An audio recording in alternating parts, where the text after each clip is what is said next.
He has a 4:35 a.m. confessional. That production assistant was psyched about that. I know. It's like, hey, wake up. Like, what? Yeah, we got a confession. Yeah, with like, who is it? It's Cole. Dear Shandy.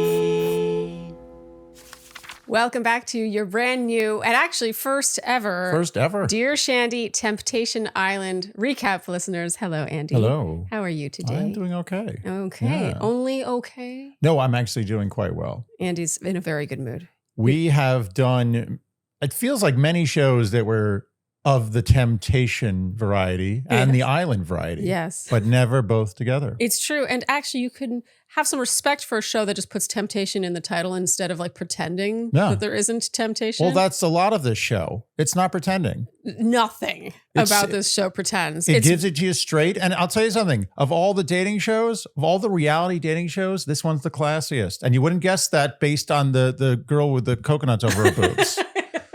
No, in fact, I actually really dislike the thumbnail because I don't think it does the show justice. They cheapen themselves. They do. But I guess people might click on it because of that. I guess. They did the marketing research. Girl with a coconut over boobs gets good clicks. Okay, well, we clearly like Temptation Island, you guys.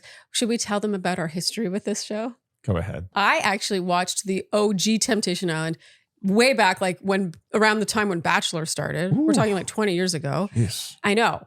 And Andy and I watched a season or two when it was rebooted, but before it was picked up by Netflix. Mm-hmm. We never recapped it. And then last year, we didn't cover Temptation Island because we had too much stuff going. Like we were too busy. We were traveling, but we regretted it.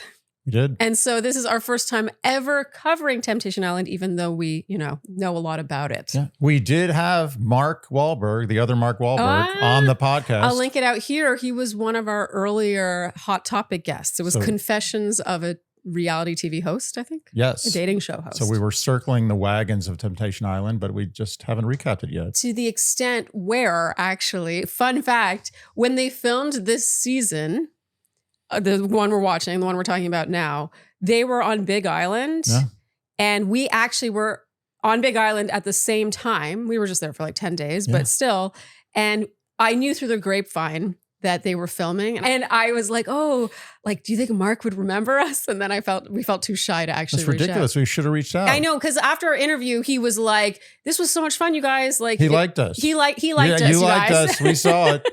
Yeah, we also liked his wife. Like, his wife came over, right? Didn't she come over to say hi? Yeah, she came and said hi. It was a nice interview. All this to say is I have remorse for not just seeing if he was available. But to be honest, he probably wasn't. He was probably very busy being a wonderful host to these young contestants. We talk about, oh my God. So young. What a good host he is. And a good host, yeah. I'm not just saying that. Like, he's a great host. There's no question. The show is classy because of him. He is this show. He's, in the way, the better Mark Wahlberg. Okay, so Andy, we meet our cast now. The first thing that struck us about these 8 young people is how young they were. So young. So much youth. Younger than I recall for this show, but then when I thought about it, it really does make sense.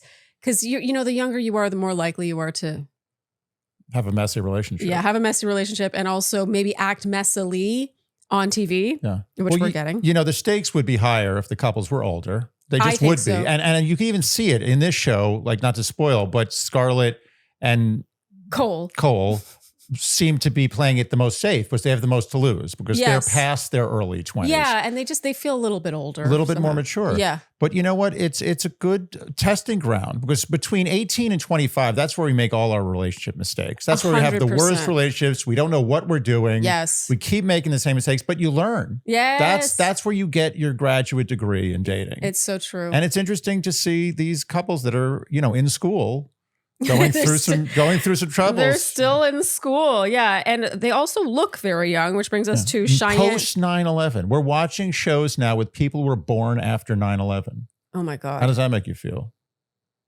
It's kind of mind-blowing. Getting older is weird. It's weird, right? You don't think it's going to happen to you, and then it does, and suddenly you're recapping a show with people dating each other, like contemplating committing to and marrying each other who... I mean, they know about it, but only like the way we know about Pearl Harbor. Isn't it funny that those people probably felt that way about us? It doesn't, that doesn't resonate with them. Oh, and before we get going with our recap today, just a reminder that this recap is covering episodes 1 through 5 of season 2, so meaning Netflix's season 2 of Temptation Island. So if you haven't watched all the way to episode 5, that's still okay. You can still follow along because actually with this recap, unlike other shows, we're going chronologically. We're not going couple by couple. No. So if you want to follow along in the timestamps down below, there'll be episode 1, episode 2, episode 3, that kind of thing.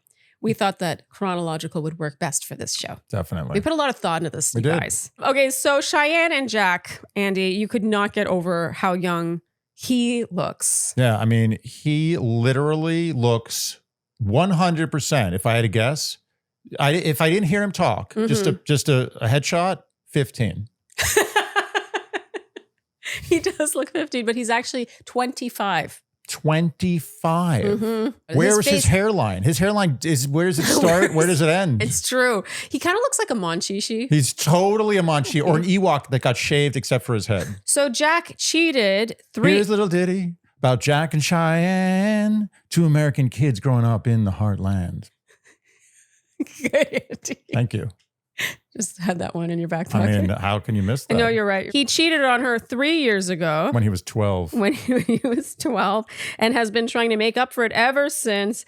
And I wrote this as an amazing cheating story. I shouldn't use the word amazing for this, but it was very entertaining. So we learned that she suspected that he was up to something and that she went through his phone and decided to text the last number added to his phone, to his contacts. And she wrote, "Your lips." And then the person wrote back saying, "Which ones?" Amazing. Just A+, chef's kiss, no notes. I shouldn't find that funny, but I mean, it's cartoonish. What do you mean you shouldn't find that funny? It's cartoonish. How can you not find that funny? No, it's true. Madman? Okay, next up we have Kaylee and Summit. That's pretty much it. The Kaylee and Summit, like if you said AI me, 2 Gen Z people dating right now. Yeah. It would just be, it's obviously Kaylee and Summit. Yeah. They even look like the names and the people, everything about them. It's true. They were obsessed with each other from the get-go, but he has commitment issues, which has made him a shitty boyfriend. Aww. He says he's more of a free spirit while she's more of a realist. I gotta say, based on what we've seen so far, I could not agree more. Yeah. And his name's Summit. And his name's Summit. You can't not be a free spirit with a name Summit. Next up, we have Scarlett and Cole. They have so many similar interests, Andy. Yes. The gym. Fitness. Spinning. CrossFit. Lifting. Creatine. I mean, they are such a gym couple. Oh, yeah. In what world do these 2 not work out together? I see these couples at the gym sometimes. Sometimes? And I'm just like, wow, how does that happening? We would never, could we ever do that? No. I'm sorry. Yeah, we're not those people. It's never happening. No judgment. It's just not what we do. No. I feel like when we go to our respective workouts, we're like, oh, yeah, it's horrible. It's like, I'll see you in an hour and a half. It's like how it is in this house. Then we come back and we're just as miserable, but thankful it was over. Yes. Okay, so they've been together 2 years. Trust is the issue here. She's never felt truly safe because Cole tends to lie casually to avoid confrontation, Andy. Why do men do that? Just to, I guess, make life simpler. Yeah, but it never does. No, it always comes back to bite you. The cover-up is worse than the crime. That's right. And finally, Andy, we have Sydney and Mikey. They met at age 20, back when he was a hoe. Yeah, but not anymore. He's a reformed hoe. According to him. Yeah. Okay, we have the single women coming out now, 1, Andy. 2, 3, 4, 5, 6, 7, 8, 9, 10, 11, 12 girls. Very good, Andy. There are 12 ladies. 12, right? I know 12. And they're wearing red matching cover-ups. And just as I was thinking, this is a classy change. They're wearing cover-ups and looking kind of like all matchy. Kind of like Rockettes or something. No. And then suddenly they're like, they drop them and they're all wearing bikinis. And this is where I started to clutch my pearls. But the show knows when to not take itself seriously. Yes, but I tend to have like a secondhand embarrassment where I think, because, we have this podcast, I sometimes think, if my parents watched the show that I'm talking about on our podcast, would I be embarrassed? And this was the moment where I felt embarrassed.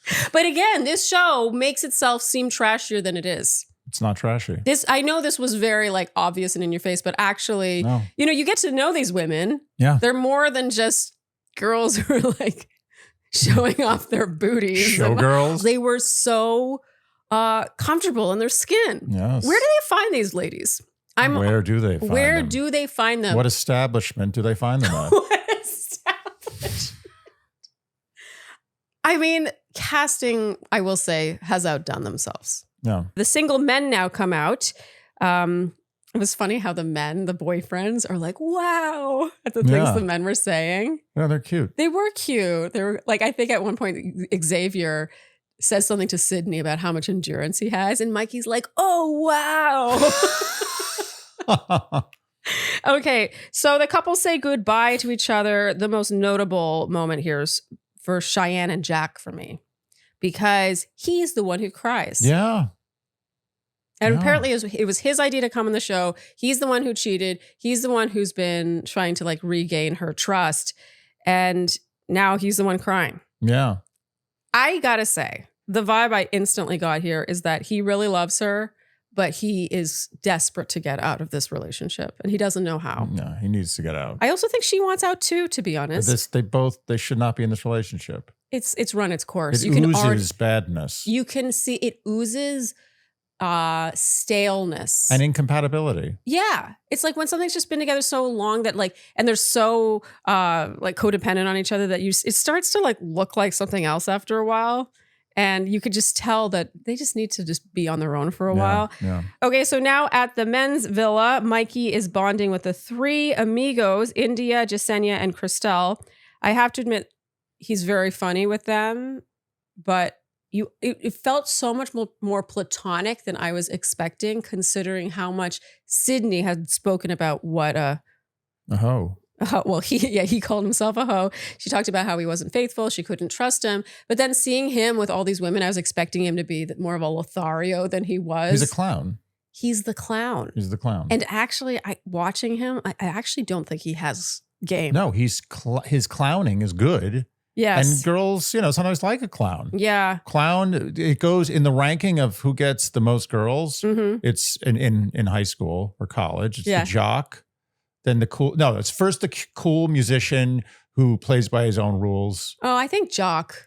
Really? Still in college? Okay, fine. Yeah, I think jock. So quarterback of the football team. I mean, look at Taylor Swift. Who did Taylor Swift choose? You're did right. she choose the artsy, moody musician? You're no. 100% right. I mean, Taylor Swift has her pick of the litter, and she goes for the quarterback. I mean, she went so for the we jock. agree. The quarterback's number one. Yeah. The jock, then the clown, or then the musician. Ooh, talent versus humor. Tie. Let's give him a tie.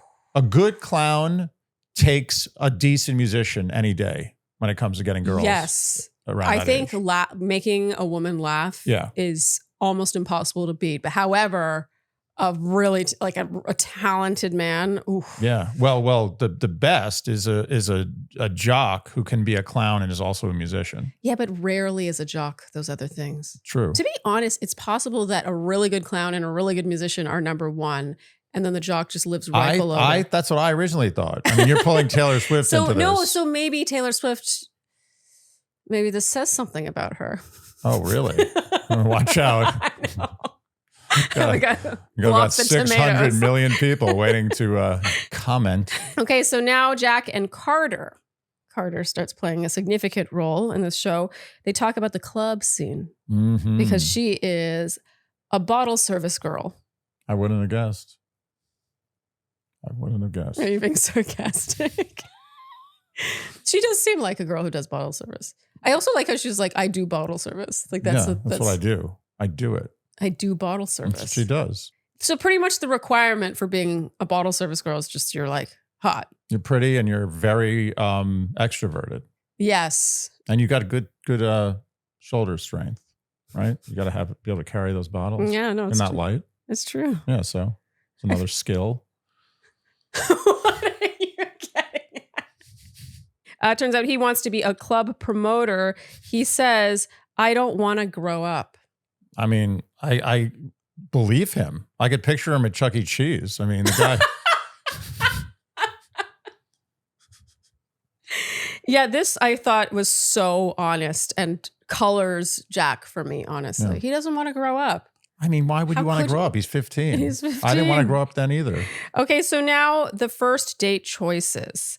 And they have to make the choices in front of their boyfriends and girlfriends. Yeah, of course. Okay, so Cheyenne picks Brayden, who in his confessional says that her boyfriend, so Jack, looks like a little boy. Sydney picks Xavier. We agree this is a strong choice. Scarlett picks Bradley. And Andy, you said, oh, that sucks. I wouldn't want you to pick the mustache guy. Oh, mustache guy. You gotta watch out for them. You're telling me if I'm your girlfriend in this setting and I'm picking between Brayden, Xavier, Bradley, and then Kaylee ends up picking Peter, the person you would want me to pick least is Bradley because of his mustache? Well, yeah, mustache men. They're dangerous. I think clearly the most threatening one is Xavier. Now I know that. But at the time when we first saw it, I thought mustache guy was the worst. Okay. Because you thought he was what? Mustache guys, the mustache has great power. Yeah, you got to watch out for the mustache. What is it because it signifies confidence? Yeah, and it's something. Maybe wiles. Wiles, confidence, scumbaggery. Okay. The men, meanwhile, Jack picks Carter, Mikey picks India, Cole picks Tiffany, and Summit picks Julianne. And afterwards, Mikey is in tears because it didn't seem like Sydney cared about him. Meanwhile, Sydney doesn't feel like Mikey cared about her. Yeah. Can we just talk about how these two are like... Yeah, what's going on there? It's hard to even, there's sometimes you watch these shows and you're like, okay, I see why you're together. Like I think Cole and Scarlett, we can see why they're together. Yeah. Beyond going to the gym together, like you can see something there. I gotta say with Mikey and Sydney, I'm like, how does this ever work? I think it's at a very young age, you get involved in relationships that are wrong and sometimes you're not good at getting out of them. Yeah. And, this show is great for ending relationships like that. Oh, it's the best. In fact, I was saying to Andy last night during our marathon of watching this, that I think it would be an invaluable experience to go on this show, but like hopefully it wouldn't be aired. So let's say you could have this experience and it's not for a TV show, but you have the experience where you're like unsure of where your relationship is going and you go and then you go to Temptation Island, you live with the other singles and everything. And you just sort of see how much you actually miss your partner. Yeah. And if you connect with someone else, like you have this sort of catalyst come into your life and make you question things, and the discomfort of spending time apart and like instigating that time apart is done for you. I actually think we would all save a lot of time. I agree. Or just go to a swingers party.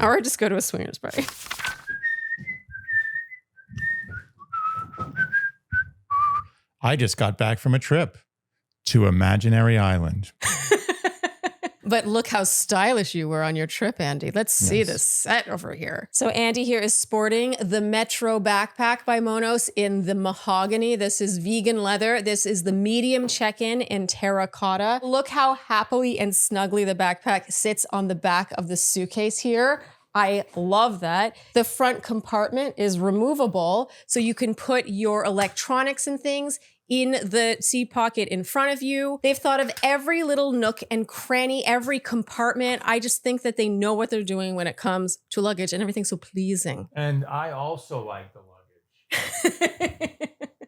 A lot. Okay, Andy, let's wheel these out of the way so that I can show off my new toiletry bags that I'm so excited about. What toiletry bags do you speak of? Put out your hands. Oh. I was not expecting these. I love this. Monos does these fun collaborations with different brands, so you get limited edition styles. And I mean, I'm all about a black and white stripe. So from lightweight hard shell suitcases to versatile carry-ons, everything Monos makes looks streamlined, lasts for years, and moves easily from daily life to travel. Monos has put together an exclusive offer just for our Shandies. Head to monos.com and use code Shandy at checkout. That's code Shandy at MONOS.com. So Andy, our sponsors tend to fall into one of two categories. One is maybe they've come across the Dear Shandy desk and we're like, oh, that's interesting. We'll try it. We end up loving it. Then there's the second category, which is something we've been using and loving for literally years, and then they come across and we're like, yes. And that's the category Poshmark falls into. I mean, to be honest, I've heard you talk about Poshmark. I've seen things come and go from Poshmark. Yeah. Yet I don't really know what Poshmark is. Okay. That doesn't really surprise me. Sometimes I'll be like, Andy, I sold stuff on Poshmark.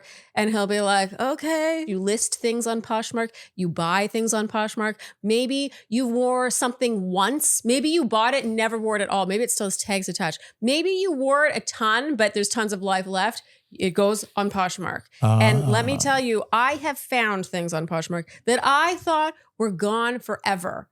Like maybe I was hemming and hawing about buying it at the time and then it sold out and then I was heartbroken. Poshmark is the place I go to seek out the long lost items. Sometimes I literally keep them in notes on my phone, like the brand and what it is.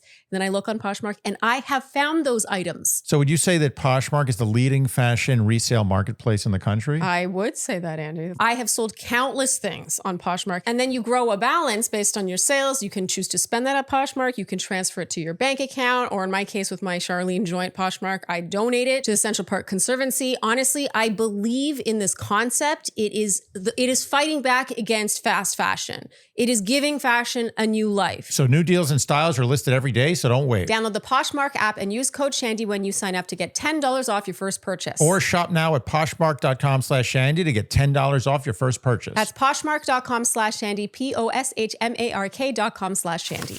Okay, so episode 2 now, Andy. Summit and Julianne are on their date. We liked Julianne a lot. We did. We liked her voice. Yeah. She's a nice voice. She does. Voice is so important. Voice goes such a long way. Yeah. That's what got me married. Yes, Andy liked my voice. I did. They bond over their outgoingness, having been interpreted as flirty. Mikey and India on their date. There's a weird flirty energy where it's all about how they're friends. Is she going to help him grow? I honestly, these two, I can't tell if this is romantic or not. He's just so friend zoning himself by being such a clown. He only has one gear. It's only clown. I feel like if it weren't for this show, this set of circumstances, and the singles clearly being incentivized in some way to woo the boyfriends or the girl, he would get no attention. I don't know if he would. He's either a clown or he's crying. There's no in between. He's a sad clown. He's a very, very sad clown. And when he cries, he really just seems like a little boy, doesn't he? He's a little boy. That little boy has put up this wall. The wall is the clown. Yes. And he can't get out of that gear. That evening, it's hilarious to compare the vibe between the men's and women's villas. So at the women's, it's all these deep conversations. Yeah. They're venting about their boyfriends and what they're missing. Meanwhile, at the men's villa, they're doing a slip and slide in the rain. Is that surprising? Okay, so the next day, Xavier plays guitar for Sydney. Oh, this Xavier. I tell you, he pulled out the guitar on top of everything else he's got to offer. He pulls out a guitar. Now, this is the guy you worry about. Yeah. This is a man's worst nightmare. Yes. No one wants his woman to meet Xavier. Oh, it keeps getting worse. It keeps getting worse. And by worse, I mean better, because he then takes her to brunch. Ugh, brunch. They go on a brunch day, asking her questions. We learn here that Mikey had a girlfriend when she met him, and he was basically juggling her and another girl, and basically the reason he ended up with Sydney and not this other girl is because the other girl broke up with him. No. And so he kind of just went with Sydney. And can we talk about what a terrible way that is to get together? Terrible. Xavier is super caring. Xavier. Not remotely inappropriate. Oh, I mean, this guy. He gives her a hug when she needs it. Oh, Xavier. I wrote, he's kind of perfect. He's an AI. He is. Even his smile is luminous. ChatGPT. Who do I least want my girlfriend spending a week with? Yeah. No, I don't know. He's very handsome. Okay, so now the evening parties at the men's villa. They play Spicy, Sexy Secrets. I find Summit so funny in these settings. Yeah. I don't think he's ever gotten so much attention in his entire life. Yeah. And it's funny because I think that Cole expected to get more attention and Summit expected to get less attention. Yeah. And seeing how they thrive or don't thrive in that setting is so funny because you can see Summit's becoming kind of he can do no wrong, and you can see Cole starting to retreat. Yeah. He even said when he only got one bracelet from the women that it was a blow to his ego. I mean, I could see that. Meanwhile, at the women's villa, Cheyenne has a breakdown here, has the realization that she and Jack are codependent. She doesn't even know who she is without Jack. Ugh. What a great realization. That's what I love about this show. My favorite thing about Temptation Island is watching people being forced to have these realizations that it might have taken her another 5 years. She could have wasted another 5 years before realizing this. Yes. And there's actually a sweet friendship moment here where Cheyenne says she's lost the plot. And Sydney says, no, I think you just found it. Oh, wow. The friendships. That's really good. This show has it all. It does. And you'd expect all these guys to be scumbags. Yeah. and all the girls to be just ditzes. Well, but they're actually, the guys are super gentlemanly. And the girls are actually you mean the singles? All the singles. Because they're selling them as like, okay, here comes the... Well, they're selling them as bimbos. Bimbos. Right. Yeah. That's a good word. I didn't know. I was going through all the words I could get canceled for. But these guys are real gentlemen when it comes down to it. And the girls are great. Yeah. There's so much more to this show than meets the eye. So once again, the coconuts over the boobs thing, I'm like, that doesn't really sum up this show. But I get what they're going for. But I love that. I love how you want to judge all these books by their covers, and it's including the couples. Yeah. It is difficult to cast 4 couples like this, 8 leads, and for you to not dislike any of them. That's crazy. It Truly. Actually, it affects my ability to recap the show. I know. We want to make fun of it more. I know. They're making it hard for us. Yes. I don't have animosity towards any one of these people. No, because none of them are annoying. They're all complicated. There's nuance. And they have moments of being super redeeming, super thoughtful and vulnerable, and other moments where you're like, stop it. But they go back and forth. Like Mikey is such a good example. And Jack, you wouldn't expect Jack to be so articulate. Oh my God, he's so articulate. In fact, he's, I think, the first person we've ever seen on any of these shows who accurately said my and Cheyenne's relationship. Yeah. Gets big points for that. Wow. Not Cheyenne and I's relationship. Okay, so now, Andy, we have our first bonfire. The ladies go first. Can't they give them cushions to sit on? No, the bonfire is supposed to be uncomfortable. It's not done on purpose. Cheyenne is shown the clip of Jack having written, "I'll bet it tastes like candy, Carter." Oh. And Andy, you said, "What's candy, Carter?" He literally said that. I did. It's true. True story. Cheyenne is very upset having seen this. She says that's not his personality. Mark L. Wahlberg. Here he comes. He really shines at What these. A ringer. He manages to talk everyone off the ledge in some way, especially Cheyenne, because she's always like kind of on the verge of leaving the show, it seems. Scarlett goes next. She's shown the clip of Cole basically saying he's apologized enough. And she's annoyed, saying she doesn't think he understands what the issue is. She hopes he thinks deeper than it seems like he has. I got to say, this would annoy me. I do feel like there are a lot of men who fall into this category where it's like, yeah, I did that, but it was a long time ago. Like, when are you going to get over it? Right. And I do think that some women in these dynamics like continue to like punish, and it's possible that's what's going on here. But I related to Scarlett here. If I watch this clip back and he's like, I'm just like sick of apologizing.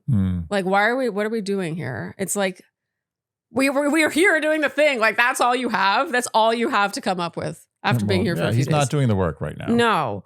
Next up, we have Kaylee. She is shown Summit saying that Kaylee, doesn't like how outgoing he is. And she's like, that's not true. And Kaylee reveals here that Summit is actually very critical of her and her body. Ooh, this was tough to hear. Yeah. And Mark, oh my God, I wrote down what Mark said here. Part of you is allowing that to be what your relationship is. You have a right to stand for your strength and your voice in these relationships. You're a gem, whether you're treated like a gem or not. Ooh. So treat yourself like a gem and watch how the world responds to you. I mean, he could be one of those like inspirational calendars where every day there's a quote. Oh, yeah. He's amazing. I want him around when I'm down. Well, because I feel like with Kaylee, you could let her just be a victim. It does sound very bad, very damning on Summit, right? What she's revealed here. But I think living in that state of victimhood is not going to help you grow. I just think that he adds just the right amount, a dash of tough love. He holds everyone accountable. Yes. He doesn't go soft on anyone. No one. Whatever the situation is, he addresses it. Yes. He's like, part of this is you allowing him to treat you like this. Like, that's tough to say to a woman who just said that like her boyfriend fat shames her. Especially when there's an easy answer. You know, which is just, he's an asshole. Yeah. Oh yeah. Yeah. Wow. What a dick. Yeah. And I actually think Kaylee needs that kind of language, because I do think that she's kind of got like a sad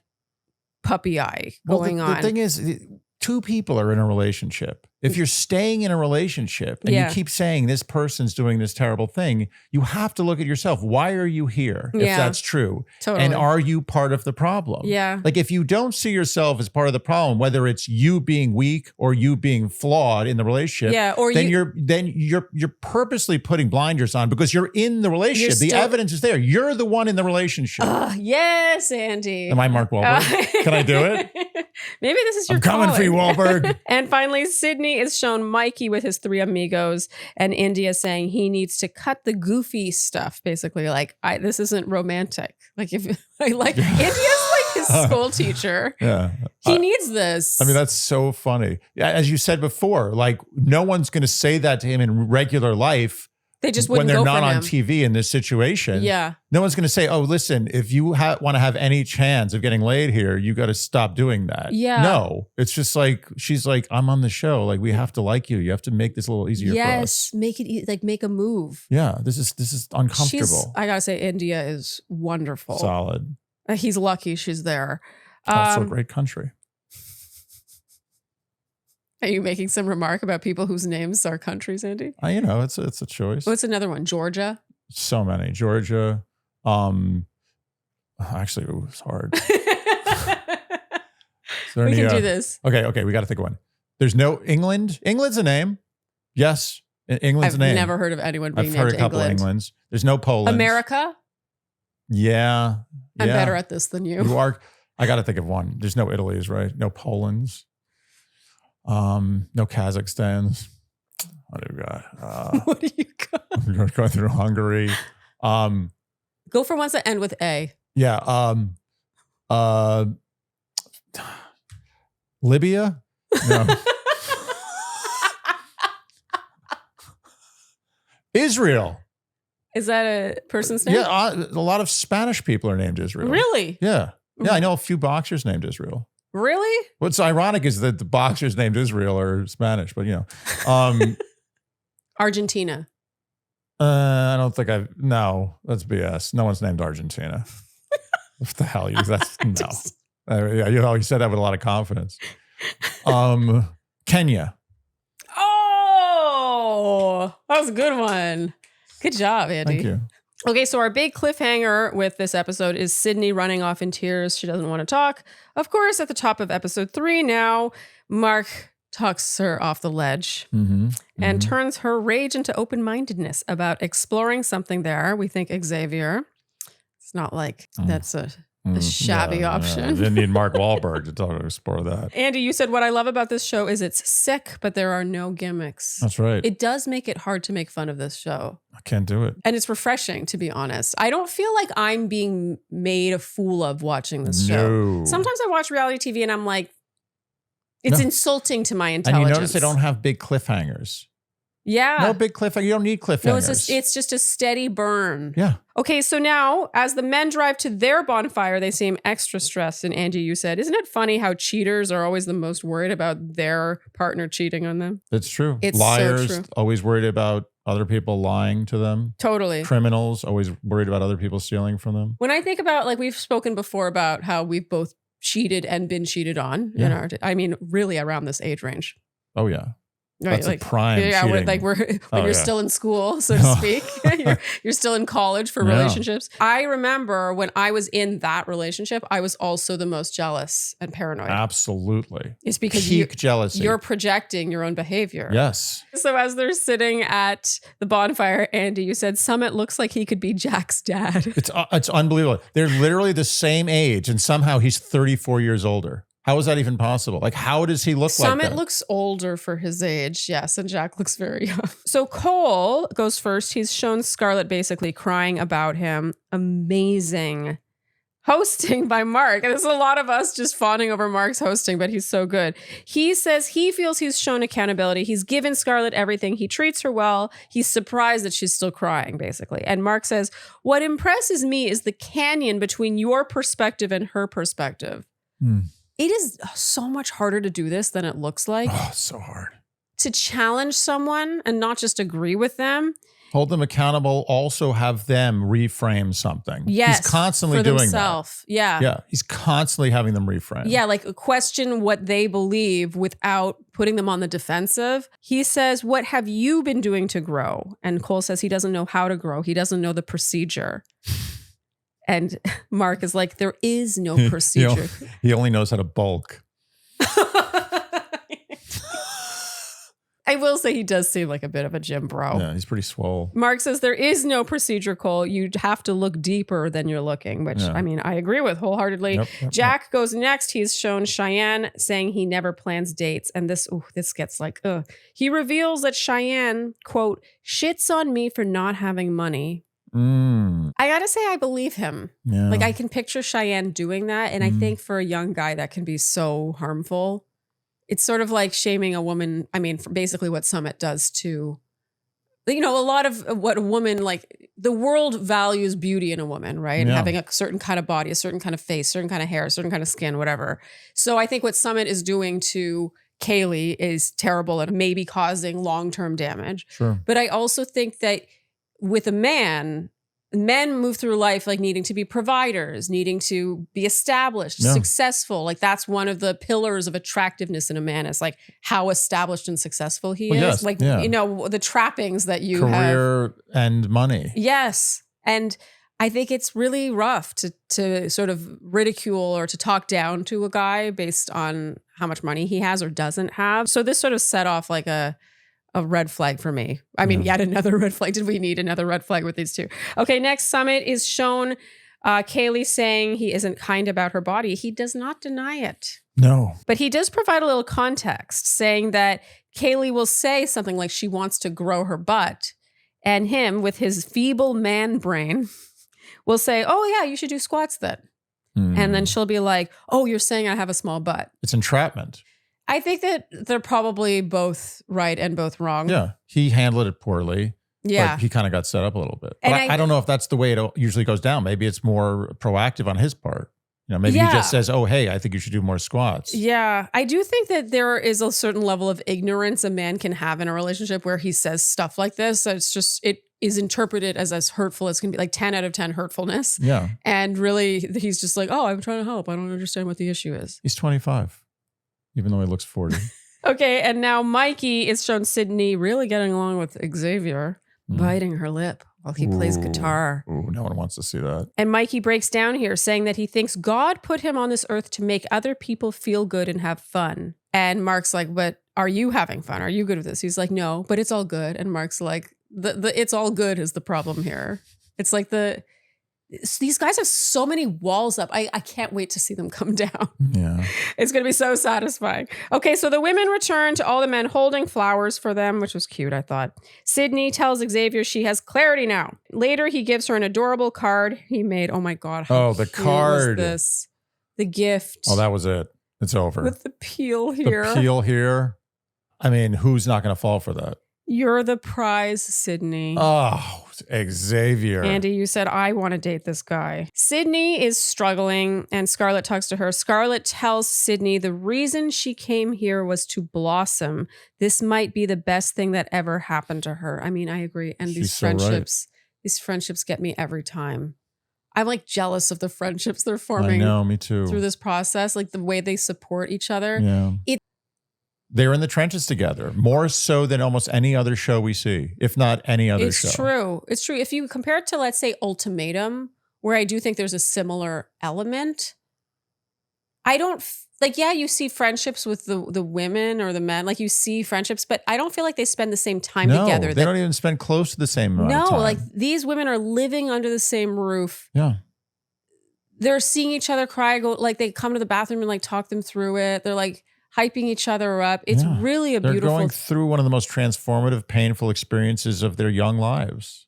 Yes. And also interesting that the show allows them to be that for each other. Instead of just trying to put them through this, trying to get them to a point of a psychotic break, basically, they are no, you can have each other. Yeah. You can support each other. That and Mark will be lean on your fellow. And see, this is what a good show does. It allows this stuff to develop organically. It doesn't force it. There aren't gimmicks. Yes. It just happens because they cast well. The structure of the show is good, and real stuff is happening. Yeah. The stakes are high. They don't need a single gimmick in this show. Yeah. And there's no prize.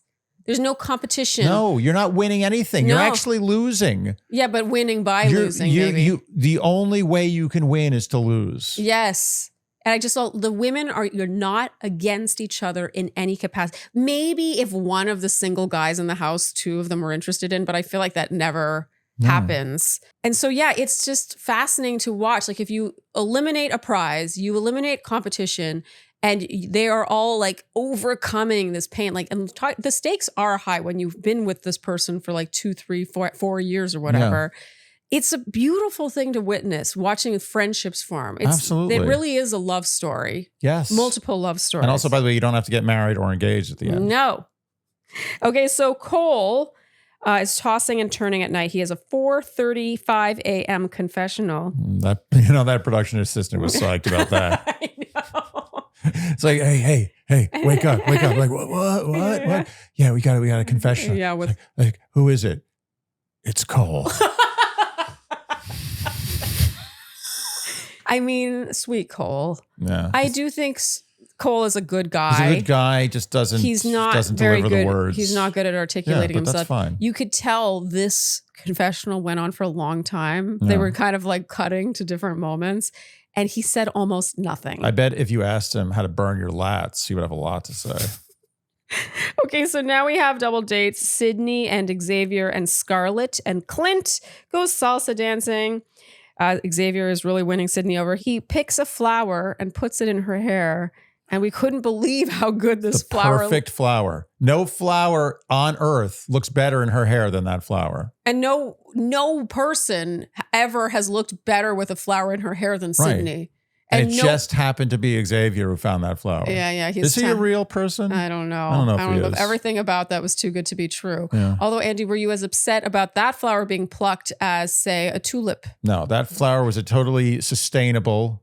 Oh, really? Yeah, that's sustainable picking. That's sustainable harvesting, what he did. Okay, so that sort of Hawaii that flower will come back, yeah. Really? Maybe it was good that he picked that flower. It may stimulate growth of other flowers in that plant. Unlike a tulip. A tulip, you cut it, it's over. Nothing's happening. It's dead. Seriously? How do you know this? A tulip is a single flower, and when you cut the flower, it's dead. Nothing happens. It doesn't grow, doesn't sprout another tulip. Okay, so meanwhile, that like Hawaii flower, yes, I don't know Xavier what that's called. Wouldn't pick a tulip.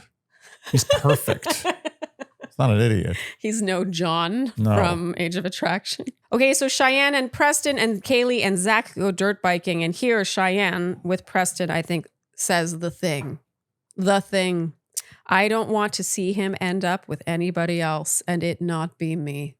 Mm-hmm. Ding, ding, ding, ding, ding. That's it. He won. Number one reason to not stay with someone. So in the evening at the women's villa, there's a talent show. This is cute. And in the men's villa, they play Never Have I Ever. It's always so much more wholesome at the women's villa. Okay, so the loser has to kiss someone. It ends up being Summit, but he's very well behaved and he kisses Mikey. That's right. Smart move. It was the only move. In a game, that was a chess game where you're checkmated. Or sorry, you're checked. Okay. And you only have one move. Yeah. And that move was obviously to kiss Mikey. And now a very drunk seeming Jack does a confessional with Carter, turns off the light. He's like, oh, where is this thing? He turns off the light and then we hear kissing. Yeah, kissing sounds. And then doesn't he call her bad or something? Yeah, she did something bad. What I'm learning from all these young people is that bad is now good. Yeah. No, bad's been good for a long time. Really? Yeah. Like you have the baddest body in the house. I think the bad's been kind of good since Michael Jackson sang Bad. Really? It's kind of. I don't know if I've ever used bad to be good. Yeah. I don't think that's really a thing you would do. I'm not cool enough. No.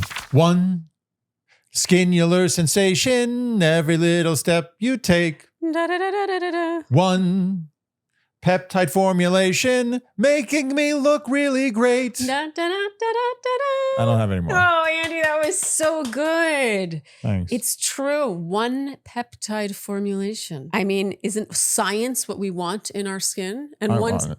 What? I want it. And what OneSkin has done is they have formulated their own peptide, the OS1 peptide, which does something no other peptide does. So basically in our skin, all of our skin, my skin, Andy's skin, your skin, we have senescent cells, and these are dubbed zombie cells because not only do they contribute to fine lines, sagging, and wrinkles, but they actually affect the healthy cells around them. So if you could combat the senescent cells themselves, the zombies, you get to the source, then you can quite literally reverse your skin's biological age. I mean, most skincare out there, it's branding, fragrance, maybe like a celebrity endorsement. Oh, no celebrities with this. I don't want a celebrity. I'm paying for that celebrity. Yes. Well, you get the celebrity or you get R&D. You take your pick. Oh, you want amazing branding? No, I don't. I want OneSkin. And I mean, Andy, in your left hand, you're holding the eye cream. The OneSkin eye, seriously, it's my holy grail. So born from over 10 years of longevity research. OneSkin's OS1 peptide is proven to target the cells that cause visible signs of aging. So your skin, your scalp, and your hair stay healthy now and as you age. Oh, I forgot to mention there's hair products too. OneSkin has a whole hairline. It's great. For a limited time, try OneSkin with 15% off using code Shandy at oneskin.co/Shandy. That's 15% off at oneskin.co using code Shandy. After you purchase, they'll ask where you heard about them, support Dear Shandy, and tell them we sent you. Good evening. Oh, hello. Do you remember me? You are Remy Vampire. That is correct. Yes. And I have come to tell you more about my mouthpiece. Mouth guard. My mouth guard. Don't correct me. Remy Vampire, why do you only come for some Remy ads and not others? Because this is only my night job.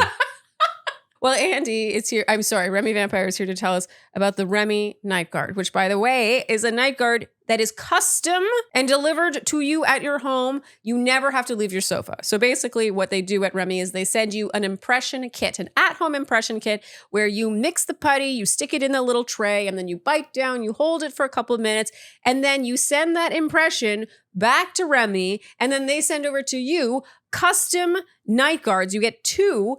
And I just think this is so brilliant. Getting these done at the dentist costs way more. Many hundreds of dollars. Meanwhile, with Remy, you save like 80%. And grinding is bad. Yes, that's the whole point of a mouth guard. You may be grinding at night. A lot of people grind without knowing it. And it is bad. It's jaw tension. You can get headaches. It's bad for your teeth. Then your teeth will be less sharp for stabbing virgin necks.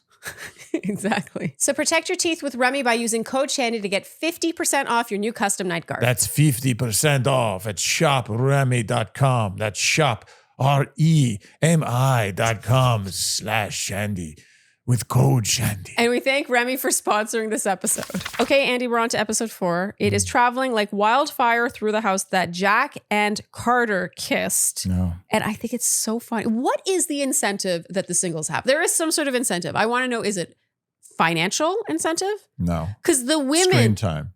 You think it's screen time? Validity on the show. Yeah, absolutely. Because you can see the women are like... And like they're having confessionals and they're like, yeah. And when going into a party, they're like, hopefully we crack one of these men tonight. Like it feels like there's something to begin, like it's gamified on their end. Oh, it didn't just feel like, oh, our girl Carter has a thing with Jack. It felt more like, yeah. I think it'd be a little weird if they paid them to hook up. Like if they got paid per hookup with the leads, that would be weird.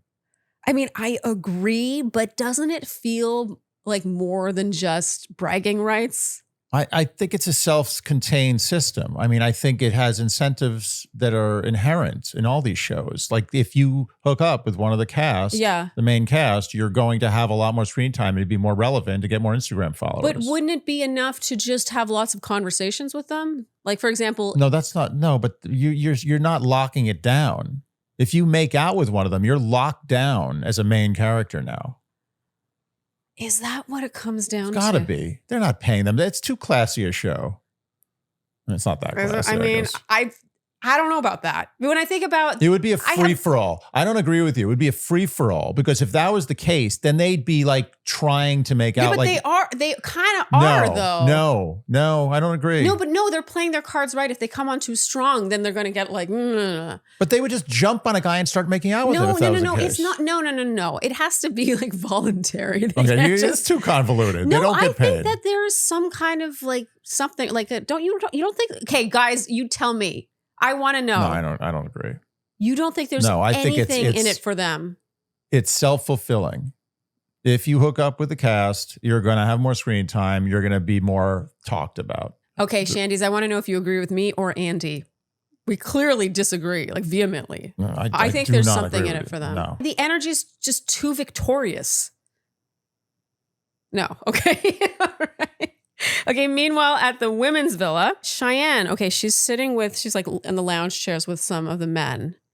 And she says that before going there, she scared Jack, saying that she threatened, if he embarrassed her, quote, his friends wouldn't be off limits. See, that's a problem. This really stood out to me. That's a big problem. Why do you go there? Why is that the thing? Yeah. Like, I have to worry, like, if I don't behave myself, you're going to bang my friends?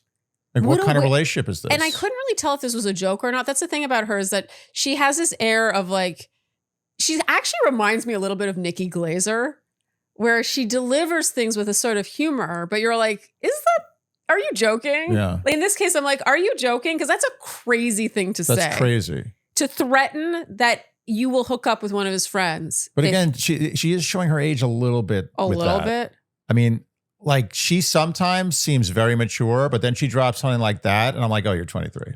100%. Well, this is where I wrote, I think Cheyenne has a dark streak. The way she said this. And then even the guys were like, really? And she was like, yeah. And I don't know if that's true or not, but how we later on learned that actually she had cheated on Jack first. How did that not come up? But he protected her by not saying that, and then he cheated on her back. How much does that tell you? But went all the way. It sounds like this is kind of a pattern in their relationship. Jack, that's what he does. He does something all the way. Jack's going to be a football star, and Cheyenne's going to ride in the backseat of his car. I don't know if he's going to be a football star. No, he's not. Is there a role in football? He might be an amazing ecstasy dealer. Okay. Now we have a conversation with Kaylee and Chris. And we get another ding, ding, ding moment, Andy, because she says to Chris, my biggest fear is being alone for the rest of my life. Ding, ding, ding, ding, ding. I'm going to just start doing ding, ding, ding, ding, dings whenever anyone says something that is like the opposite reason why you should stay with someone. Yeah. It's so obvious that she just doesn't want to start over. Yeah. She doesn't want to be alone. It's one of the three main reasons not to stay with someone. Yes. Because you don't want to see them end up with someone else. You don't want to die alone. Right. And the other one is you feel bad for them. Oh, yes. Yeah. Those are the three worst. Yes. Yeah, nothing's worse than those. Jack and Carter go to a coffee shop and go shopping. And there was a sweetness to these two, actually. They kind of suit each other. Yeah. She seems very low maintenance. Yeah. Something about her trying on the hoodie, like the sort of souvenir hoodie, and getting it in an oversized size. He's like, yeah, it looks great on you. They felt like... They're way more compatible. Way more. Oh my God. Like it's night and day. Even her excitement over her like coffee shop hoodie. I don't know if I picture Cheyenne being as stoked about that purchase. No, I totally agree. He loved it on her. He was like, yeah, I love that on you. She's like, yeah, I love it. They just feel kind of like little skater kids or something. I mean, that's kind of what they are. Is there a world in which he doesn't skateboard? I don't know, maybe. If he doesn't skateboard, yeah. he's iconic. He's already iconic because of that hair. Okay, so Mark now arrives to tell everyone they're going on a group outing. And they go wild because apparently clubs, Andy, are the best. Clubs are the best. Yeah, but were these even clubs, or did they just take the just exact same group of people and put them in a different location? In a club. We didn't see anyone else at these clubs. No. In the men's group, Summit tells Julianne she's his favorite, which I thought was funny because Summit really did try to make it work with Jasenia. Yeah. Did he not? Yeah. I feel like Jasenia is like the one that all the men are interested in because they all find her really hot. Yeah. But it's not really working. Yeah. Like he tried. Yeah, Summit tried to make it work. He did. Oh, yeah. And then he's like, oh, I like Julianne. It's not going to work out. Okay, Jack and Carter. This, Andy, is where, I mean, there's so many scenes with Jack and Carter, but it was here that we were really curious about him. Jack, I have so many questions about Jack. I want to know about his upbringing. I want to know where he's from. Me too. I want to know what he's been up to. Yeah. Like, I kind of want a spinoff with just Jack. Yeah, and I feel like I'm supposed to not like Jack because he's kind of a wrecking ball. Like he makes a lot of terrible decisions, but there's something about like he still strikes me as highly intelligent. He's highly intelligent. He clearly has a bit of an issue with drinking. Yes. And I think he's got a darkness. I think he's got but a different kind of darkness heaviness from to him. Yeah. No, a totally different darkness. I think he struggles. Like I think he's a little almost like depressive. Troubled. Yeah. Not troubled like he's up to bad things. No. I'm saying like, maybe depressed. Yeah. Just a morose guy. Well, low self-confidence. He has low self-confidence. Maybe because having been in a relationship for 5 years with someone who clearly cuts him down. Yeah. He's been trained. And it's funny because I feel like there's darkness in each of them. Darkness beyond being 23 and 25, to be honest. I feel like Jack has both been alive for 50 years and 12 years. I can't correlate the two. It's so true. When he speaks, I'm like, you have he's got a wisdom, like a kind of intellect beyond the Chuck E. Cheese look that he carries, or the Monchichi. He looks like such a little boy. Yeah. But Monchichi. Yeah. Meanwhile, I really get from Cheyenne that a darkness, but it feels like more like a cruelty. Yeah. Like it feels like she's not afraid to just go for the jugular when she's mad at him. Yep. And that really, you can't have that in a healthy relationship. Even when you're both at a 10, you're both seeing red, you still have to bite your tongue a little bit. You can't just aim to swipe at the other person, like cut them down. And I get the impression that she does that regularly. This is a toxic relationship. It is. And I think they could both really do well on their own. Yes. You're already seeing, I mean, yes, it's a little messy. Yeah. But Jack's already starting to spread his wings in a very, not messy an amazing way. But, but look, he's on his way. Okay, so the women are at their club. Cheyenne toasts to bigger checks, potentially better sex, and always being hotter than your ex. Oh, God, and Andy, I hated this. There's nothing that drives me more nuts than the prepared toast. Was this the beginning of the end for Cheyenne for you? It's over. I can't do it. Yeah. Okay, so what is it about this? Toast has to be original, period. Okay. Don't give me a stock toast. I don't want to hear it. Okay, so it's like having a catchphrase. Okay. How annoying is that? Andy hates catchphrases. Don't have a catch. It's like I once dated a girl who did every toast. It was the same. It was like, here's to being single, seeing double, sleeping triple, and having multiple. And I heard like the 7th time I'd heard it when she got to double, I was like, I'm done. That's it. Never hear that again. Wait, you've never told me this before. Yeah, it was like every time. I was like, oh, here we go. Here it comes. Okay, Let me guess. Yep, there it is. Okay, so, and everyone would go, oh. Oh, ha, yay. Oh, that's so clever. No, it's not. A million people have done it before. It's never been funny. The first person who ever did it, even, someone was like, that felt a little hack. I love that you've memorized it. I memorized it. I heard it so many times. So here's to being single. But you were dating her. She wasn't single. Yeah, but that's the kind of person she was. Okay. Here's to being single, seeing double, sleeping triple, and having multiple. What's the multiple? Orgasms.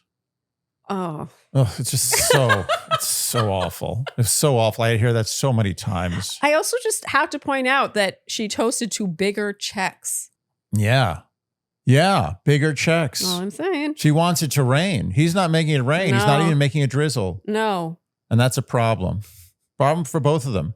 Let him not have money. Yeah, he doesn't. You can tell he's not driven by money. He said, I don't care about money. And you know what? Some people say that because they're just having trouble getting money. Yeah. I believe, and you know what? It's okay. It's actually great. Yeah. Don't care about money. Live your life. Yeah. Find someone who also doesn't care about money. Yes. That's great. I believe that Jack will be his best when he's with someone who doesn't judge him for not striving to have money. I agree. And you know what'll happen when he finds that person? He's going to get that money. It's so true, isn't it?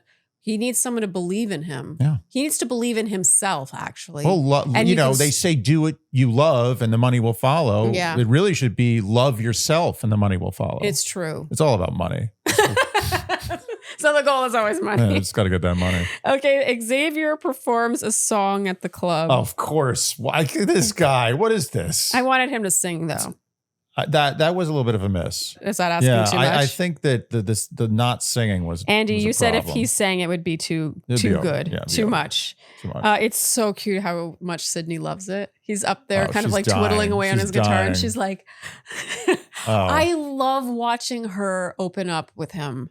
I know. She came in so brittle, so hard, so like on the defensive. Yeah. Like first of all, Sydney, I think is stunning, but watching her like explore things with Xavier, I'm like, oh my God, she's become like breathtaking. Yeah.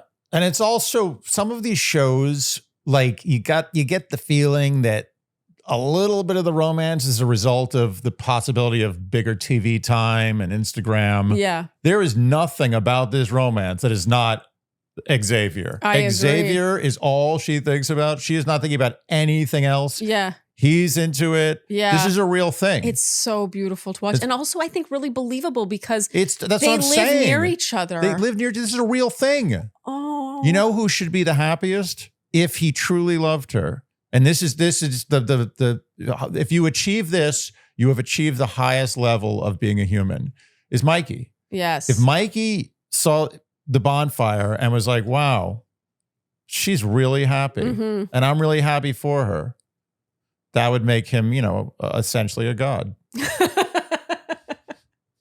I mean, he does claim that later, but we'll get there. No, he's lying. He is lying. Okay, so eventually at the end of this evening, Jack invites Carter to his room. Yeah. They close the blinds. Jack doesn't give enough anymore. And then the next morning, she appears to be clothed. No, I don't think anything happened. You don't think so? You think they just I think it's possible they just slept next to each other. He was pretty drunk. He probably just passed out. I mean, he does drink a lot. He gets his drink on. Too much. He doesn't make good decisions when he's drunk. At the men's villa, the women are telling Cole he can open up a bit more. It doesn't have to be him disrespecting Scarlett. And this opens the floodgates. Yeah. He says he feels like he's in a constant state of surveillance. Surveillance. There's an L in that. Surveillance? I don't know. What planet are you on? I know it's surveillance, but looking at the word, I was like, is that a silence? Wow. We didn't get enough sleep last night. You know, sometimes you look at a word and you're like, I don't. Surveillance. Well, it does sound okay. Surveillance. It reminded me of like merveilleuse. Surveillance. That's what it made. I saw the combination of the VEILL and I thought ve. Yeah, ve. Yeah. Surveillance. Yeah. I'm sorry. Okay, I messed up. I mean, it does come probably from French, originally from Latin, but then French and then American or English, as they call it. Anyway, any French speakers out there are empathizing. Surveillance. Yes. Okay, at the men's bonfire now, Jack is shown Cheyenne saying she's not truly happy. She doesn't trust him. Their relationship is toxic, but it's comfortable. She feels good now. She's having a blast. And he says he agrees. He's not happy in this relationship either. He feels he's lost himself. What struck us here is you can tell Mark has a heart for Jack. Mm-hmm. And you could see him kind of building him up a bit. Yeah. Like we've talked about that sadness in Jack. You almost saw him feel relieved to see her say that she's good. Yeah, that's what he wants. He wants out. Jack came on this show knowing what he wanted. That's Deep why down. he cried when they started. Yeah. No one else cried. Yeah. Jack cried. Cheyenne Jack, didn't the cry. guy who's just looking to bang everybody. Yeah. He cried, but she's like, this is it. We just broke up. Yes. He knew it. Yes. He came to the show for a reason. He's way ahead of his years. Yeah. He's at least 17. I'm sorry, Jack. It's too easy. But he's seriously the most mature guy there in some ways. Is he less mature than Summit?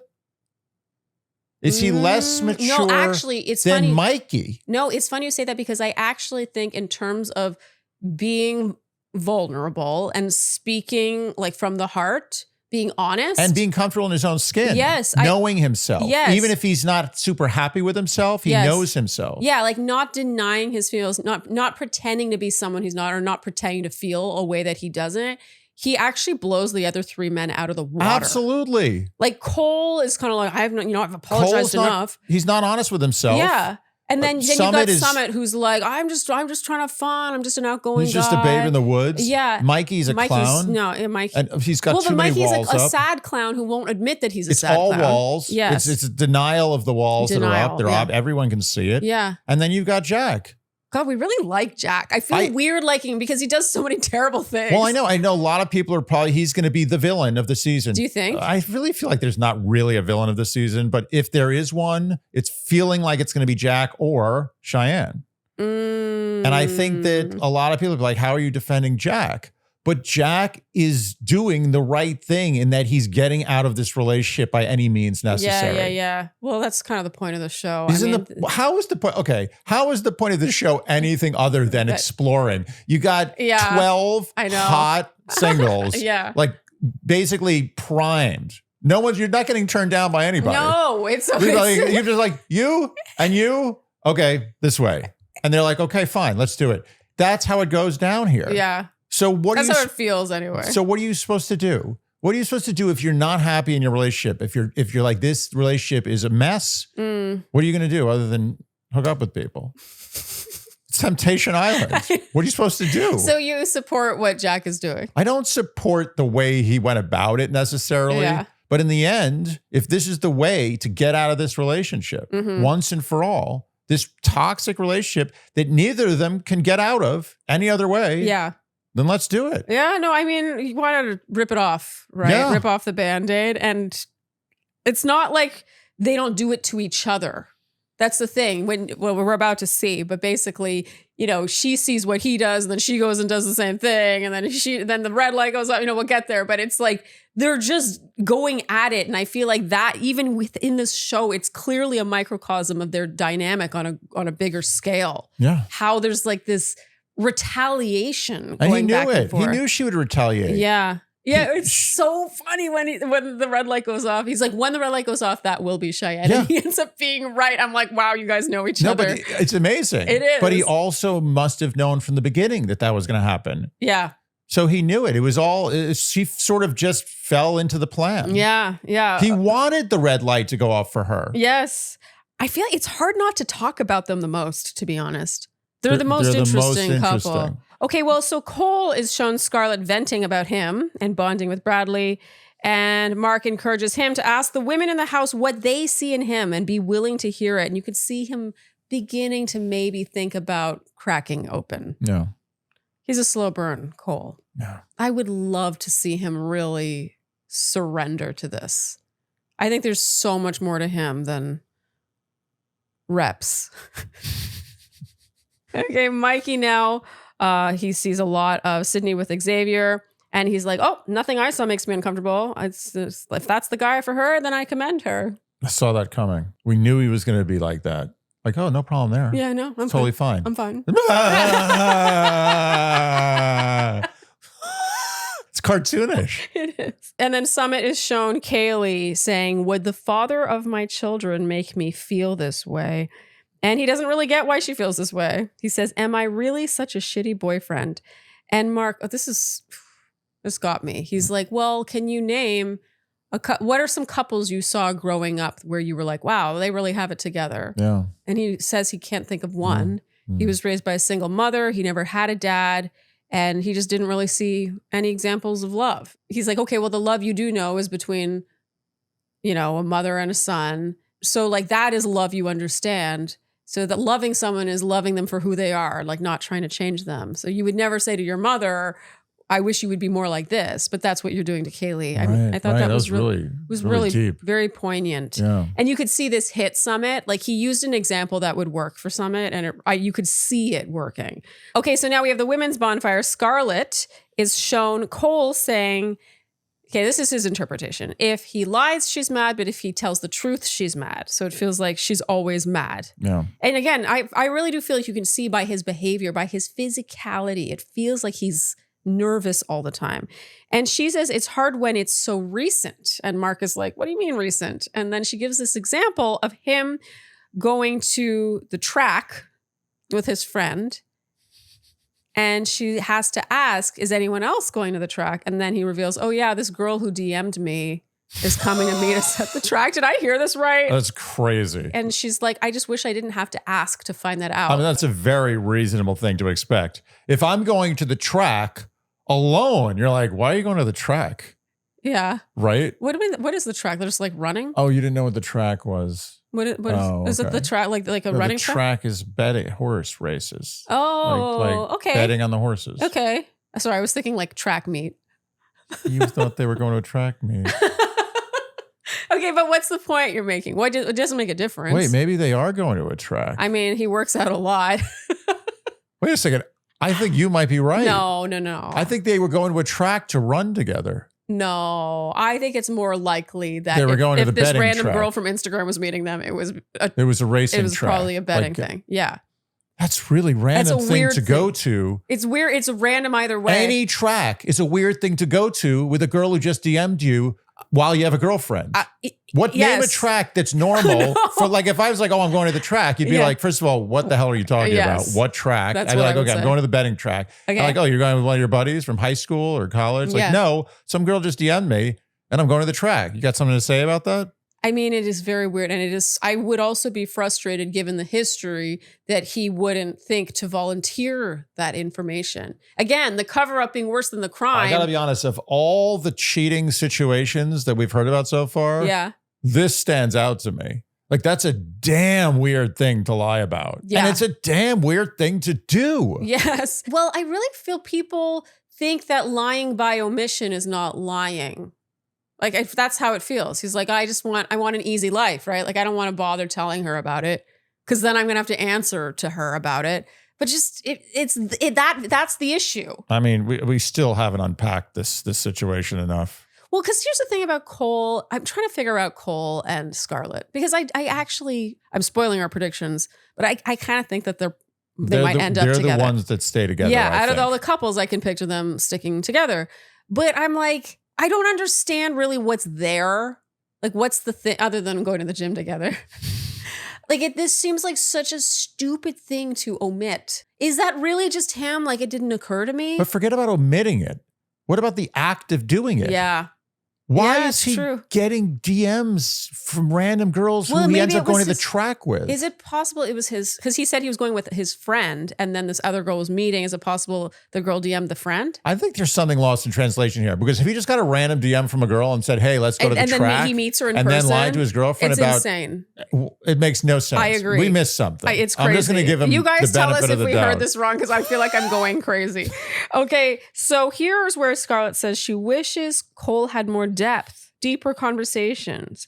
But then she's like, but will anyone check all my boxes? Like, maybe I'm being too picky, basically. And Mark, our wonderful host, says, it is possible. He's like, I'm going to let you in on a secret. He's like, it is possible to meet someone who checks all your boxes. But the difference is that when you meet that person, all the boxes that you don't really need checked just disappear. Yeah, and new boxes that you didn't know existed are checked. Yes. You got to focus on what matters. Yeah. And I think that by, not having deeper conversations. That's a big one. That should be like the top one. She's 29. Yeah. She's got like a good 50 years of not deep conversations to look forward to. But lots of trips to the gym together. Oh, so much swole. Such a swole. Squarespace.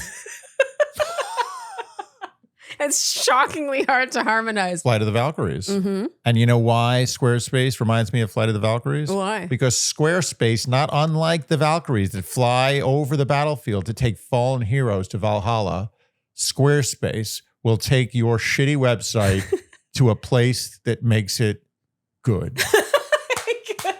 It's true though, Andy. Maybe your website is a fallen hero. Maybe it's fallen behind. So what Squarespace does is they hold your hand through making a gorgeous website. You can pick from one of their beautiful templates, and then you plug in your photography, your images, your text, and then they even have like font packs and color packs and all these features, blog features, gallery options, member areas, e-commerce, everything you could think of to make the website really look amazing and do what it's meant to do. And I think it says it all that we have our websites with Squarespace, Andy. So my singing website, charlenejoint.com, our wedding website, shandy.nyc, T was also there.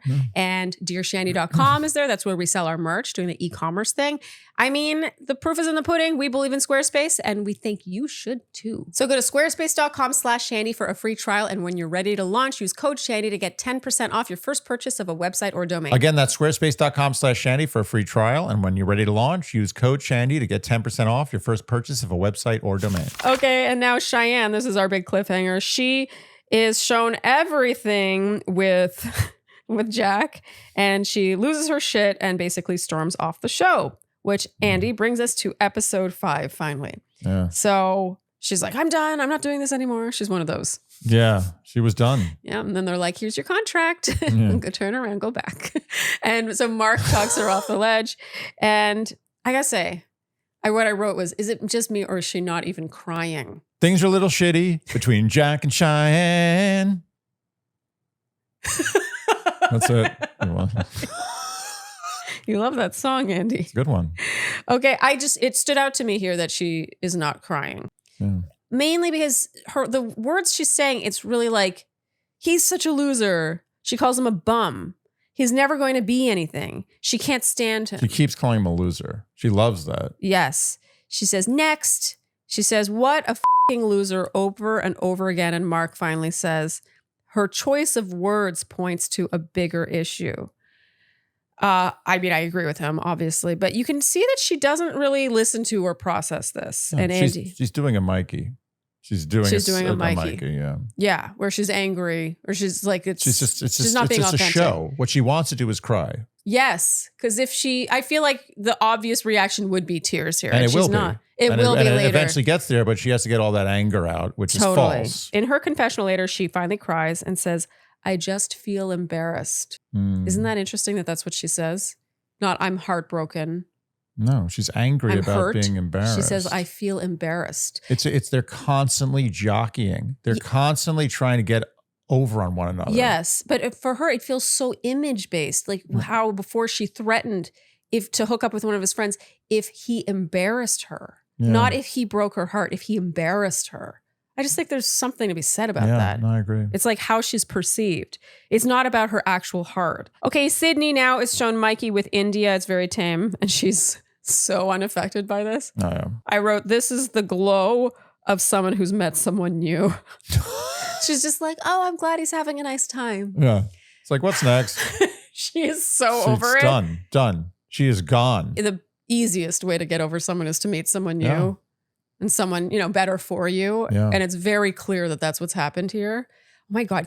Is it possible at the end of this, she's going to suddenly go back to Mikey and... No, it's impossible. It's totally impossible. Because sometimes that happens on this show. Not this one. No. I'm going to be devastated if she doesn't end up... I'm so invested in Sydney and Xavier. You can't leave Xavier. It's impossible. It's like it's literally, he's a roach motel. Wait, I don't get it. A roach motel? Yeah, you check in, but you don't check out. No? Oh, but that sounds bad. I think just no one would want to leave Xavier because he's so perfect. Yeah, but it's not a negative connotation just because it's a roach motel. It's still, you can't get out. Wait, why can't you get out? Because you're stuck. You're stuck. It's sticky. Oh. Yeah, it's bad news in there. There's actually a scene in that stayed with me for my whole life. I'll never forget it. It's a horror movie? It's a horror movie. It combines two of my biggest fears, but there's she goes into a dream. And she wakes up and she's in a roach motel stuck. She's a roach stuck to the floor, and she looks around her and she sees all these other roaches stuck too. And she realizes she's just going to die in a roach motel, being herself turning into a roach. Wait, is she human or? No, she turns into a roach. Like as she's in the dream, she's like suddenly like has roach arms and a roach head. Wait, who thinks of stuff like this? Wes Craven. Genius. Okay, so why do people turn into roaches? People are turning into roaches. She's having a dream. She just happens. You've never seen any of these movies? Clearly, I haven't seen this movie. I feel like it's pretty obvious. Nightmare on Elm Street? No, not no seen. Nightmare. I mean, on I've heard of it. It's very famous. The name. You don't like horror movies. I can tell you right now, just the name of that movie, I would not. Of course, you don't like horror movies. Anyway, the point of this whole thing is that scene. It traumatized me. I can see why. I can't. First of all, claustrophobia. A tremendous phobia of roaches. Yes. and a phobia of being stuck to things. I don't like sticky stuff. Okay. Even when I'm in the kitchen and like I touch like a honey that's been there for a while, like a drop of honey. Yeah. Oh, I hate it. That time. I hate stepping on something and then walking the street and every step I take, I feel a stick. I know that feeling. So that's the deal. Okay, we'll move on.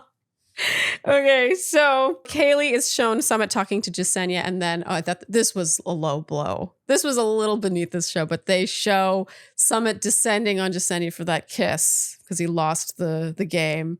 But then it cuts out. That was dirty. It was. They did him dirty. I wrote Kaylee is upset, but honestly, it's the same old here. These two, I don't have any investment in them. No. I'm actually more invested in them. I want to see them go and date other people, like actively. Yeah. I don't want to see them come back together. It's just, there's no, you can see the magic is gone. I really don't want to see anyone come back together. I agree. Okay, Mark now introduces the concept of Temptation Haven, Andy, where you can... Now, this is a gimmick, but it's a good one. It is, where you can explore temptation more fully. Yeah. And it's a tent with a bed I love in when it. Mark has to say something that's clearly about sex. I know. And he somehow does it still in like a professional way. I know. He's like, where you can explore temptation more fully. He's so sincere. So sincere. And then when the Temptation Haven You almost feel like Mark's like in the Temptation Haven. He's just in the corner like, go ahead, explore. Go ahead. And so anytime anyone goes Don't pretend I'm not here. Anytime anyone goes in there, a red light goes off at the other villa, which I think is just absolute brilliance. Genius. Whoever thought of this. This is a gimmick. Someone's, the people at Temptation Island are really doing the work. They're doing God's work. They're not here. asleep at the wheel over there. Okay, so back at the men's villa, Mikey is an absolute mess while his female entourage comforts him. And Andy, you said these poor girls are left to pick up the pieces. Jack and Carter roast marshmallows on a camping date. He asks where she sees herself in 10 years. And she says she more so lives in the moment. And he says he's the exact same. Done. I think that's a nice... Give me the wedding bells. It's over for these two. Well, I don't know if I feel that way at the end of this episode. But yes, I do think that's the kind of person he should be with. Yes. Do you think we're like that, Auntie? Yes. Do we live in the moment? No. Where do we live? We live in the future and the past. I don't think we live in the future. We live in the past. AKA the worst place to live. Kaylee and Chris are in the sauna. She admits she's an overthinker and she struggles to live in the moment. Yeah. And she's just not really happy with her life. And that sounds like it's a sticking point because Summit is so much more happy-go-lucky and she is frustrated. Sydney and Xavier take a tantric yoga lesson. Oh, dear. I wrote they have such good chemistry. He does a non-planned toast, Andy. See? That's how it's done. Of course. You know what's funny is we heard it. It's sort of like in the background. And I was like, oh, did he just do a planned toast? And we rewound and Andy was like, there's no way. No and chance. Andy was right. Because Xavier would never. Never. And you know what's even better than a planned toast? Is a shitty unplanned toast. 100%. Give me the shittiest toast in the world. Here's to us having a nice dinner and enjoying each other's company. Yes. Great. Yes. Oh, Give it to me all day long. Good one, Andy. Thank you. At the men's villa, they play Kinky King's Cup. I wrote, don't they ever get tired of drinking and playing games? You know, I have a thing about drinking games and sex games. Okay. I don't like my drinking with game and I don't like my sex with game. Just do the sex and do the drinking. I think just a game that involves either skill or knowledge. Yeah, or yes. Trivia night. I would love to watch that. What is the most populous nation of South America? Do you know? No. It's Brazil. Oh, really? Yeah. What is the smallest state in America? Rhode Island? Yes. Very nice. Very good. You weren't expecting me to get that. Okay, so Kinky King's Cup culminates with Jack going to the Haven with Carter, and Cheyenne sleeps through the red light. She doesn't see either red light. Oh, yeah, there's another one later. Yeah, she doesn't see either. Red lights. Okay, so Scarlett and Bradley talk. She talks about energy and how Cole hadn't even heard of that concept. Energy? He's like, I only know burn. Bradley says you can only meet someone to the depth they've met themselves. Wow. This stood out to me. That is good. There's a lot of mic drop statements in this show. Right? Right? Well, serious truth. And from people you wouldn't necessarily, I mean, Bradley's our mustache guy. Let me tell you something. With mustache comes great wisdom. And responsibility. I mean, it is so true. You can only meet someone where they've met themselves. And it's clear Cole has not gone deeper with himself. I have a heart for Cole. I hope he gets there. So meanwhile, he's having a cry with Mikey, which I feel like doesn't come easy to Cole. No. He's crying with the other guy who cries. Yeah. It's sweet, actually. Mikey's like, I'll show you how to cry. Now the women's villa, they have a foam party. Andy, you didn't know what this was. No, but it seems pretty fun. I'm digging a foam party. I've been to one foam party. You have? Mm-hmm. It was at a club. Really? You never told me at a foam party. Mm-hmm. But it wasn't like a swimsuit one. Like I was wearing a dress and then suddenly foam started coming out and everyone was okay with it. That doesn't sound that fun. It was actually It feels quite like fun. You should be wearing a bathing suit for a foam party. Yeah, no, I mean... Like I'd just be annoyed if I was covered in foam in my normal outfit. I think the foam was coming from like one side of the room. So if you wanted to avoid the foam, you could. Yeah, that doesn't sound like a fun foam party.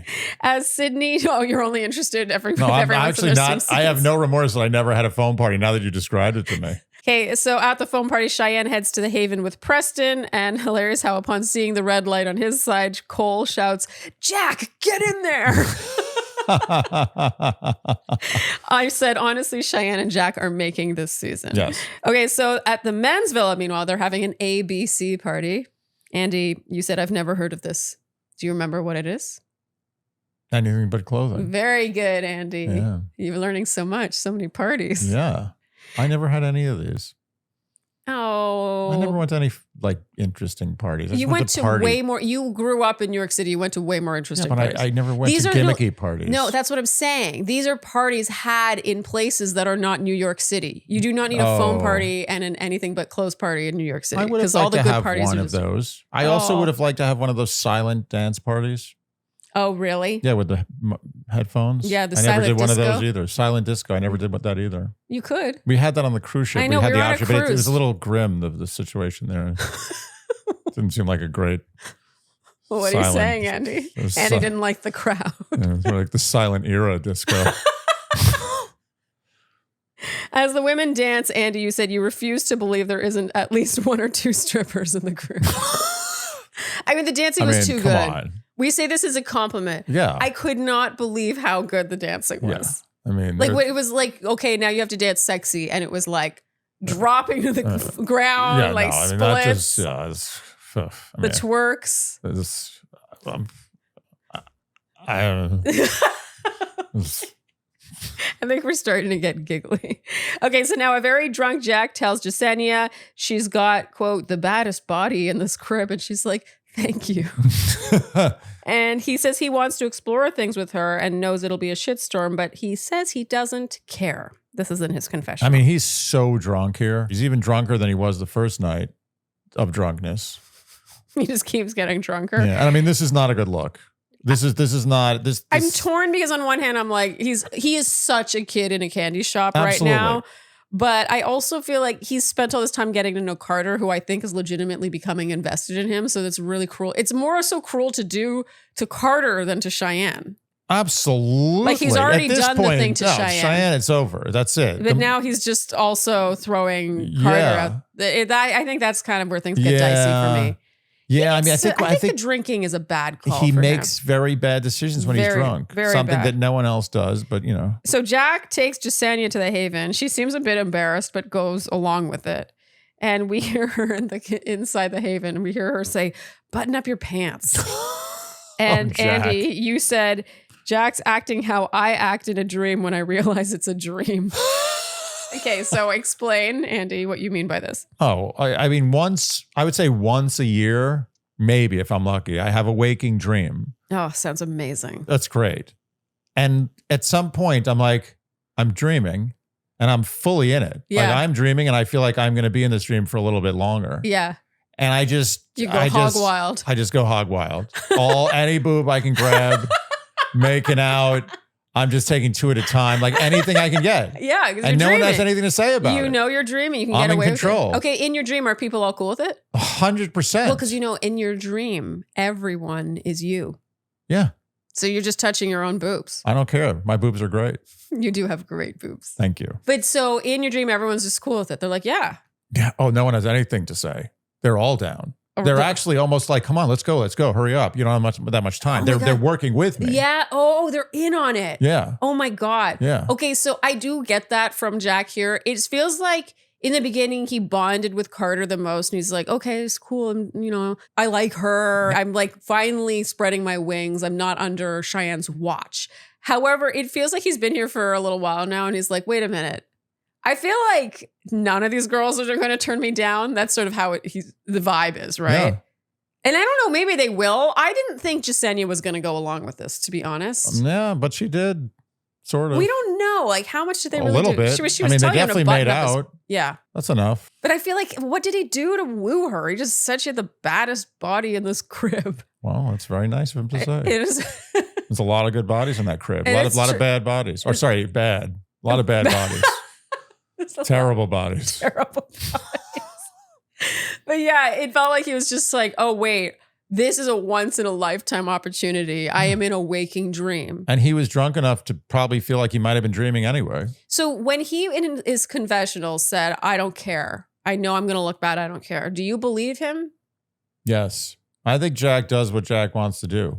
He just does it. So then why is he in a relationship with someone who he doesn't know anything else? He's been in a relationship with her since he was 20. Since he was 10 years old, Andy. He's gone through puberty while he's been with her.